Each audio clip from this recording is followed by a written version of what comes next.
Here's a progression that's going to be real handy to know. It's a blues progression, and it's the 1, 4, 2, 5, 1. And let's play it in G, and I'm going to use bar chords. So here's our first chord is G7, then our 4 is C7, and then back to 1, G7. Our 2 is a minor chord, so it's an A minor 7, then D7, and then back to the 1, G7. Now let's simplify things by showing you two new chords.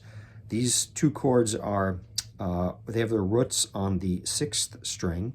So the first one is the dominant chord, the 7 chord. It looks like that. Very beautiful. This is the way a jazz person might play it. And it's movable. You can play it wherever you want, but its root is on the 6th fret, or the 6th string. So we're going to start here with our root with our first finger. We're going to skip a string, skip the A string, and go to the D string. Place your second finger, your middle finger down there, and skip a string and go to the B string, and put your ring finger down there. Now go back with your pinky, and it goes on the G string, 1 fret higher than those other 3. There's your G7 chord. The other chord I want to show you is the A, well, it's a movable minor 7 chord. We'll play it as an A minor 7. And again, its root is on the 6th string. So let's go to the A note here, the 5th fret. We'll use our middle finger as the root, and then we'll skip a string, and then we'll flatten our third finger to bar the next 3 strings. We don't play the A string, and we don't play the high E string. Minor 7 chord. Again, movable wherever you want. Very beautiful minor 7 shape. Now there's something else that we can do to further simplify this progression, that instead of playing on the 4 and 5 chords on the C and D, instead of playing them as 7 chords, we'll play them as 9th chords. Here's your 9th chord, 9, with a root on the 5th string, looks like this, or you might play it with your pinky tucked in there. This is your root here. Here's your major 3rd, which we need for a 9 chord. Here's your flat 7 next to it, and then here's your 9. That's your full chord. That's true for the C or the D. You can play it with your pinky like that, or I think I'd play it using my 3rd finger, trying to flattened and barring those last, the G and B strings. So now our progression might kind of look like this.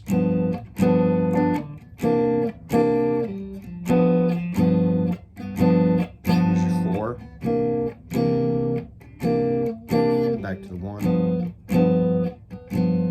minor 2, 5, back to 1.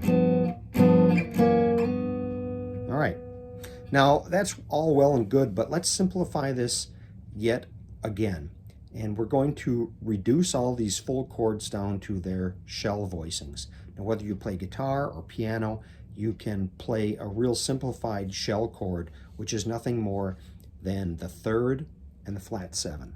So if it's a major chord, you're going to play the major 3rd interval and the flat 7. And if it's a minor chord, you're going to play the minor 3rd interval and the flat 7. So let's see if we can build those from the chords that we just learned. The first chord, our 1, was a 7 chord like that. Now we're going to throw away everything that's not a 3rd or a 7. We can get rid of the root because the bass player is going to play that. The next string we have a finger down on is right here. It's our middle finger, and that is the flat 7. 1, 2, 3, 4, 5, 6, 7. And then where our pinky was, that is the 3rd. It's an octave above the 3rd, which is down here. It's a B, which is the 3rd of G. 1, 2, 3. There's our B, there's our octave B. So there's our flat 7 right there. And there is our 3rd. 2 different fingers. Let's use your 1st and 3rd fingers. Oops. Now our C chord started here with a C9. I think we already went through what these notes are. Here's our root, we get rid of that. We keep the major third, and we keep the flat 7. There's our 2-note C7 chord. Here's D and C, 1 fret apart. On the D chord, the 7 is below and the 3rd is on top. On the C chord, the 3rd is below and the 7 is on top. Or did I say that backwards? No, yeah, that's right. The 3rd and the 7, and here the 7 and the 3rd. Okay, so there's our D and C. Let's go to the 2 chord, the minor 7 chord. It was formed like this. We're going to get rid of the root, and it just leaves these last 3, of which these 2 are the, this is the flat 7, and this is the minor 3rd, A minor 7.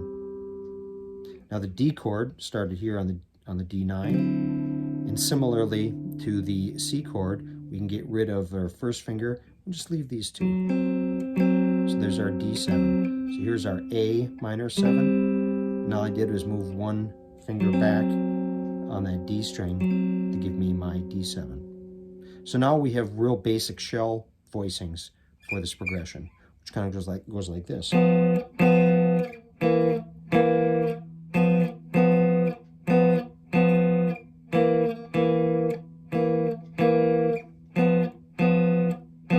These are 2, 5, 1. Pretty straightforward. Now, why do we do this? We do this because later on we're going to add higher extensions on top of this. But for now, I want you to look at these basic shell voicing chords. And I want you to look at the dominant chord on the 6th string and the minor 7 chord on the 6th string. I hope it helps.